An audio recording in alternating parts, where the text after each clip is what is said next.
എന്റെ ദൈവമേ കരഞ്ഞ് തകർത്തവിടെ.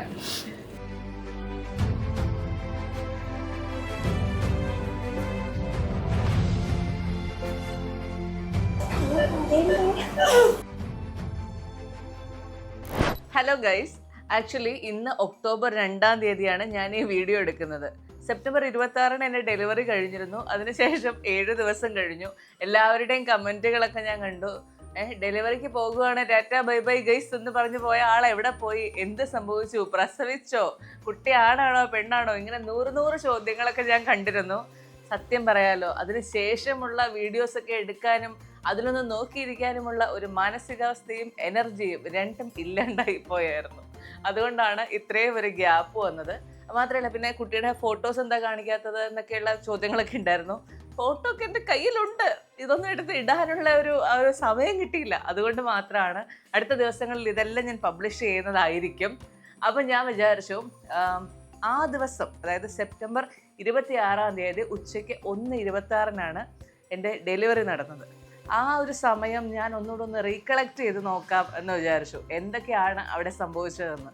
അത് ഞാൻ അന്നും നിങ്ങളോട് പറഞ്ഞിരുന്നു, ജീവിതത്തിൽ ഒരിക്കലും ഞാൻ പ്രതീക്ഷിച്ചിട്ടില്ല ഞാൻ ഇത്ര ചിരിച്ച് കളിച്ച് ഒരു ഓപ്പറേഷൻ തിയേറ്ററിലേക്ക് പോകും എന്നുള്ളത്. അവിടെ പോകുന്നത് വരെ, ആ മൊമെൻറ്റ് വരെ ഞാൻ എല്ലാം ഓക്കെയാണ്. ഞാനിങ്ങനെ ഭയങ്കര ചിരിച്ച് നിൽക്കുകയാണ്. നമ്മൾ ആ ഡ്രസ്സ് മാറ്റുന്നു, ഓക്സിജൻ മാസ്ക് ഒക്കെ വെച്ച് നമ്മളെ ആ ഒരു സ്ട്രെച്ചറിലേക്ക് കിടത്തി കഴിയുമ്പോൾ എൻ്റെ പൊന്നേ, എൻ്റെ സകല വെളിവും വെള്ളിയാഴ്ചയും പോയി എന്ന് പറയുന്നതായിരിക്കും സത്യം. ഇനി സിസ്റ്റർ എന്താ നമ്മൾ ഇടാൻ പോകുന്നത്? ആ സാധനം ഇടാം, ഒന്നും പേടിക്കണ്ട. ഒരുത്തൻ അപകടം പറ്റി ആസ്പത്രി കിടക്കുമ്പോഴല്ല. എങ്കിൽ ഞാൻ ഇനി അടുത്ത റൗണ്ടിലേക്ക് കിടക്കട്ടെ. ക്യാമറ ഓ, കുറേ ആളുകൾ വളരെ സീരിയസ് ആയിട്ട് നമ്മളെ കൊണ്ടുപോകുന്നു. വീണ കാമായിട്ടിരിക്കുമെന്ന് പറയുന്നു. അപ്പം നമുക്ക് ഇഷ്ടമുള്ള ആൾക്കാരെല്ലാം നമ്മുടെ ചുറ്റും നിൽക്കുന്നുണ്ട്. അത് കാണുമ്പോൾ എനിക്കൊരു സമാധാനം ഉണ്ട് എന്നുണ്ടെങ്കിലും ഞാൻ തന്നെയാണല്ലോ അങ്ങോട്ട് പോകുന്നത് എന്ന് ഓർക്കുമ്പോൾ ഉള്ള ആ ഒരു പേടിയൊക്കെ ആ സമയത്തുണ്ടായിരുന്നു. അവിടെ ചെന്നു, ഓപ്പറേഷൻ തിയേറ്ററിനകത്തേക്ക് കയറ്റി. അപ്പോൾ ഞാൻ ആദ്യമേ പറഞ്ഞിരുന്നില്ല, ഞാനൊരു എലക്ടീവ് C-സെക്ഷൻ എടുത്തിരുന്ന ആളാണ്. തീർച്ചയായിട്ടും എന്തായിരുന്നു എൻ്റെ എക്സ്പീരിയൻസ് എന്നുള്ളത്. കാരണം കഴിഞ്ഞ വീഡിയോയിൽ ഞാൻ എലക്ടീവ് C-സെക്ഷൻ ആണെന്ന് പറഞ്ഞു കഴിഞ്ഞപ്പോൾ ഒരുപാട് കമൻറ്റുകൾ എനിക്ക് വന്നു. അങ്ങനെ ചെയ്യരുതായിരുന്നു ചേച്ചി, അത് ഭയങ്കര മോശമായിപ്പോയി, നോർമൽ ഡെലിവറിയിലൂടെ മാത്രമേ ഒരു അമ്മയാകുകയുള്ളൂ, അല്ലെങ്കിൽ അമ്മ എന്നുള്ള ഫീലിംഗ് മനസ്സിലാവുള്ളൂ എന്നൊക്കെ പറഞ്ഞിരുന്നു. എൻ്റെ C-സെക്ഷൻ എക്സ്പീരിയൻസിനെ കുറിച്ച് തീർച്ചയായിട്ടും ഞാൻ മറ്റൊരു വീഡിയോ ചെയ്യുന്നുണ്ടാവും. അപ്പോൾ ഏതായാലും ആ ഒരു സമയം എലക്ടീവ് C-സെക്ഷന് നമ്മളെ കയറ്റുന്നു. എപ്പിഡ്യൂറൽ ആണ് ഞാൻ ഓപ്റ്റ് ചെയ്തിരുന്നത്. എപ്പിഡ്യൂറലൊക്കെ തരാനായിട്ട് എനസ്തെറ്റിസ്റ്റ് വരുന്നു. അപ്പോൾ ആ മാഡവും, മല്ലിക എന്ന് പറയുന്നൊരു മാഡമായിരുന്നു. ആ മാഡം ഭയങ്കര കോപ്പറേറ്റീവ് ആയിരുന്നു. വീണ സമാധാനമായിട്ട് കിടക്കും, എല്ലാവരും പേടിപ്പിച്ചതാണ്. അതായത് നട്ടലിൽ കൂടെ ഒരു ഇഞ്ചക്ഷൻ അങ്ങ് തരും, അതോടുകൂടി നമ്മുടെ കിളി പറക്കും എന്നൊക്കെ. സത്യസന്ധമായിട്ട് എനിക്കങ്ങനെ വലിയ ബുദ്ധിമുട്ടൊന്നും ഉണ്ടായില്ല. പെയിൻ ടോളറൻസ് 0 ഉള്ള ആളാണ് ഈ പറയുന്നത് കേട്ടോ. ഞാൻ ചിരിച്ചു കിടക്കാൻ ശ്രമിക്കുന്നുണ്ട്.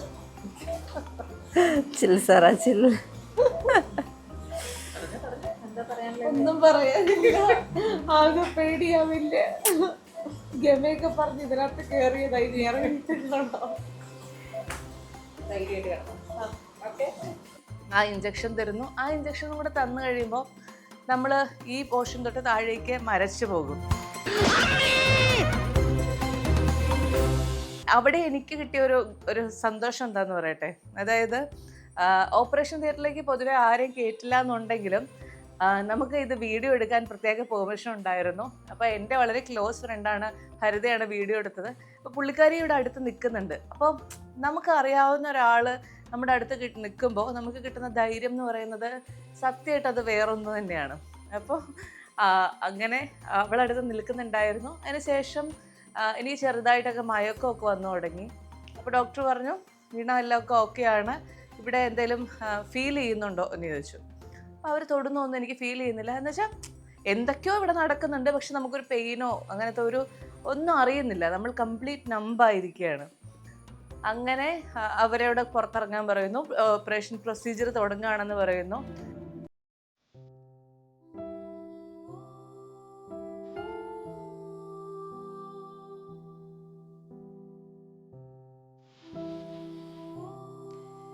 ഓപ്പറേഷൻ പ്രൊസീജിയർ തുടങ്ങുക എന്നൊക്കെ പറഞ്ഞു കഴിഞ്ഞപ്പോഴത്തേക്കും ഞാൻ വിചാരിച്ചു എൻ്റെ BP കൂടി എനിക്ക് വല്ല അവിടെ വല്ല അറ്റാക്ക് വന്ന് പോകുന്നു, അങ്ങനെയൊക്കെ ഞാൻ ചിന്തിച്ചായിരുന്നു സത്യസന്ധമായിട്ട്.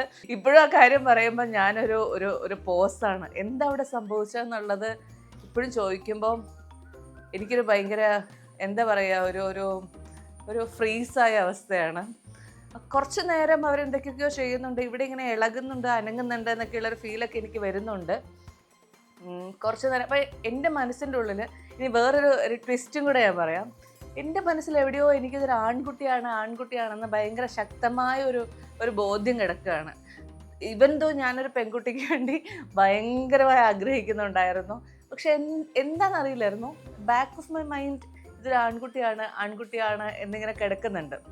അപ്പോൾ എന്താണ് സംഭവിക്കുന്നത്? പക്ഷെ ആ സമയത്ത് നമ്മളത് ഏത് ജെൻഡറാണേലും നമ്മൾ വളരെ ഹാപ്പിയാണ്, നമുക്ക് കുട്ടിയെ നല്ല രീതിയിൽ കിട്ടിയാൽ മതി എന്നുള്ള മാത്രം ആലോചനകളേ ഉള്ളൂ.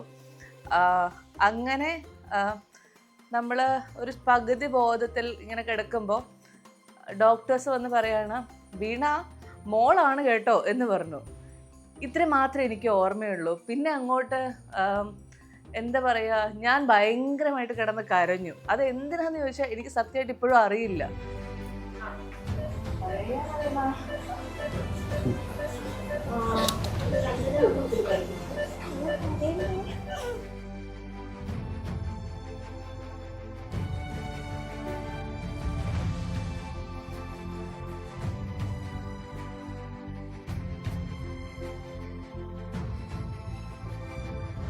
അങ്ങനെ കുഞ്ഞിനെ കാണിച്ച് പുറത്തേക്ക് കൊണ്ടുപോയി. പിന്നെ എൻ്റെ ഈ സ്റ്റിച്ചെല്ലാം തിരിച്ചവർ കറക്റ്റ് ചെയ്തു, സ്റ്റിച്ചൊക്കെ ഇട്ട് കറക്റ്റ് ചെയ്ത് തന്നു.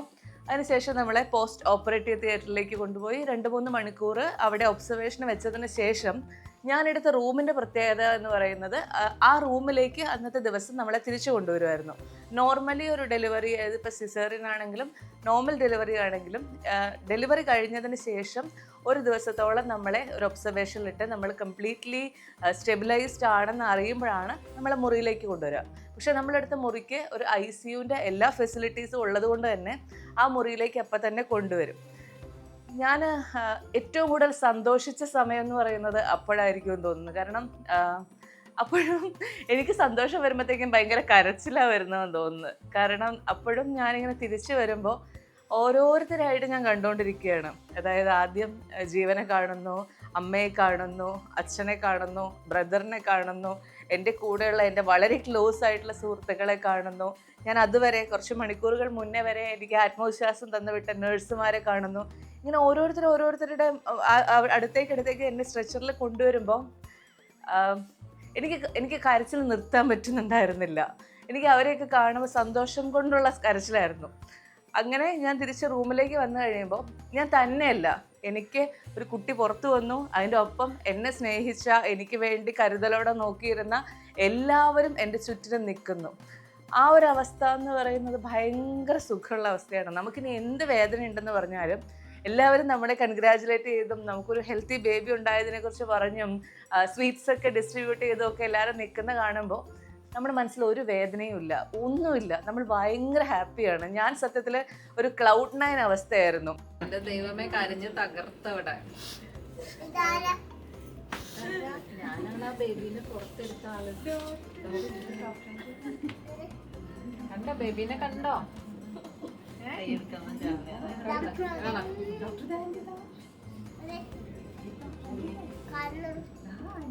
എന്നെയാണോ? ഞാൻ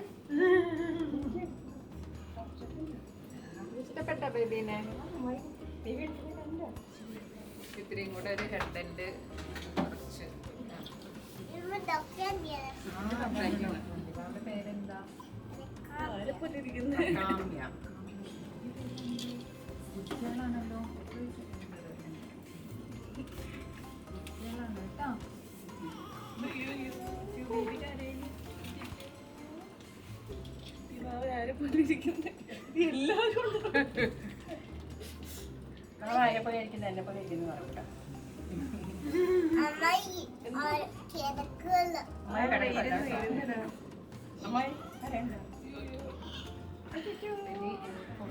കുട്ടിക്ക് വിശക്കുന്നു.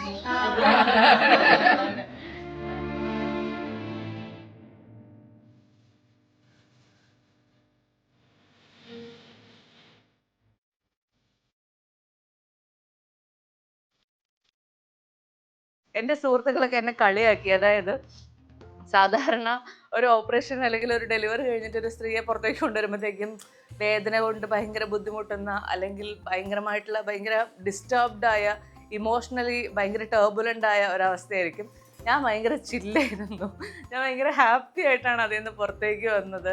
എല്ലാവരെയും കണ്ടപ്പോൾ എനിക്ക് ഡബിൾ ദ ഹാപ്പിനെസ്. അത് മാത്രമല്ല, ഈ എപ്പിഡ്യൂറലിൻ്റെ എഫക്റ്റ് ഉള്ളതുകൊണ്ട് തന്നെ നമുക്ക് പെയിൻ അറിയുന്നില്ല. അതുകൊണ്ട് ഞാൻ എല്ലാവരോടും ചിരിച്ച് കളിച്ച് വർത്തമാനമൊക്കെ പറഞ്ഞ് ഭയങ്കര ഹാപ്പി ആയിട്ടിരുന്ന അന്നത്തെ ദിവസം എന്ന് പറയുന്നത് എൻ്റെ ജീവിതത്തിലെ ഞാൻ കടന്നുപോയ ഏറ്റവും മനോഹരമായ ദിവസങ്ങളിൽ ഒന്ന് ഏത് എന്ന് ചോദിച്ചു കഴിഞ്ഞാൽ തീർച്ചയായിട്ടും പറയാൻ പറ്റുന്ന ഒരു ദിവസമായിരുന്നു സെപ്റ്റംബർ 26-ാം തീയതി 2025 വർഷം.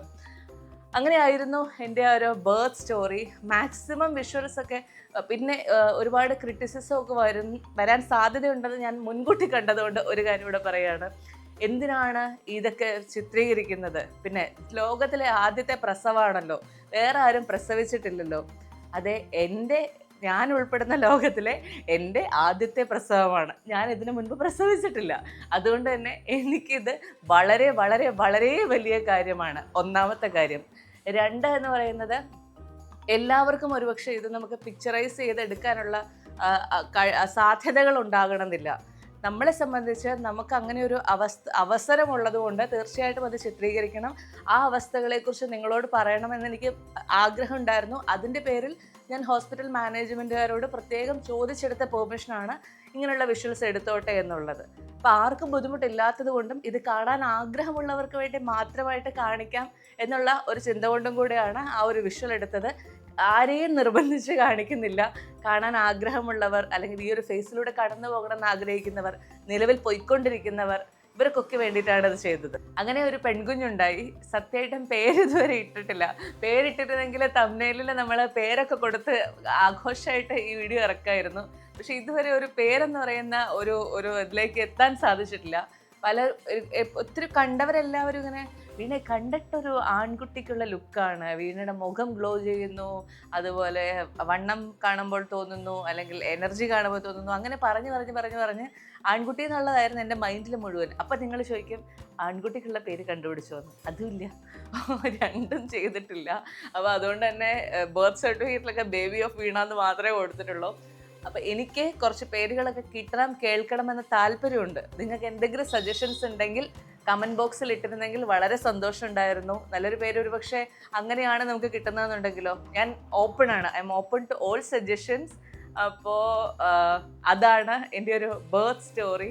വളരെ സന്തോഷമുള്ളൊരു ദിവസത്തെക്കുറിച്ച് വളരെ സന്തോഷത്തോടു കൂടി പ്രസവത്തിന് ശേഷം ഒരാഴ്ചയ്ക്ക് ശേഷം ഞാൻ ഇരുന്ന് കഥ പറഞ്ഞതാണിത്.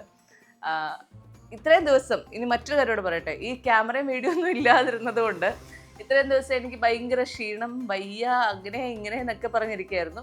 ഇനി ക്യാമറ കണ്ടപ്പോൾ, നിങ്ങളോടൊക്കെ ആയിട്ട് ഡയറക്റ്റ് സംസാരിക്കാൻ പോകുകയാണെന്ന് അറിഞ്ഞപ്പോൾ എൻ്റെ എല്ലാ വിഷമങ്ങളും മാറി. ഞാൻ പഴയതിലും ആക്റ്റീവായിട്ടിരുന്നാണ് സംസാരിക്കുന്നത്, പഴയതിലും ആക്റ്റീവായിട്ട് സന്തോഷത്തോടെ ഇരുന്നാണ് നിങ്ങളോട് സംസാരിക്കുന്നത്. അപ്പോൾ ഇനി കൂടുതലും ഒബ്വിയസ്ലി എല്ലാവരും അങ്ങനെയാണല്ലോ, ഒരു കുഞ്ഞുണ്ടായി കഴിഞ്ഞാൽ നമ്മളെക്കാൾ കൂടുതൽ പ്രയോറിറ്റി കൊടുക്കുന്നത് നമ്മുടെ കുഞ്ഞു വാവയ്ക്കായിരിക്കും. അപ്പം ഇനി കുഞ്ഞു വാവ വിശേഷങ്ങളൊക്കെ ആയിട്ട് നമുക്ക് പതുക്കെ വരാം. കാണാൻ ആഗ്രഹമുള്ളവർക്ക് കാണാം. എപ്പോഴും പറയുന്ന പോലെ, കാരണം കുറച്ച് നമ്മൾ ഈ ഒരു ഫേസ് എന്ന് പറയുന്നത് ഇമോഷണലി കുറച്ച് വൾണറബിൾ ആയിട്ടുള്ളൊരു ഫേസാണ്. അപ്പം അതുകൊണ്ട് തന്നെ പരമാവധി നെഗറ്റീവ് കമൻറ്റുകൾ ഒഴിവാക്കാൻ സാധിക്കുമെന്നുണ്ടെങ്കിൽ ഒന്ന് ഒഴിവാക്കാൻ ശ്രമിക്കുക. കാരണം ഒരു ചെറിയ മനസ്സല്ലേ ഈ സമയത്ത്. അപ്പോൾ അതുകൊണ്ട് തന്നെ നെഗറ്റീവ് കമൻറ്റുകൾ ഒഴിവാക്കാൻ സാധിക്കുമെങ്കിൽ ഒഴിവാക്കുക. പോസിറ്റീവ് കമൻറ്റുകൾ വളരെ സന്തോഷത്തോടെ എനിക്ക് സ്വീകരിക്കാൻ, കാണുമ്പോൾ വായിക്കുമ്പോൾ ആർക്കാണെങ്കിലും സന്തോഷമാണല്ലോ.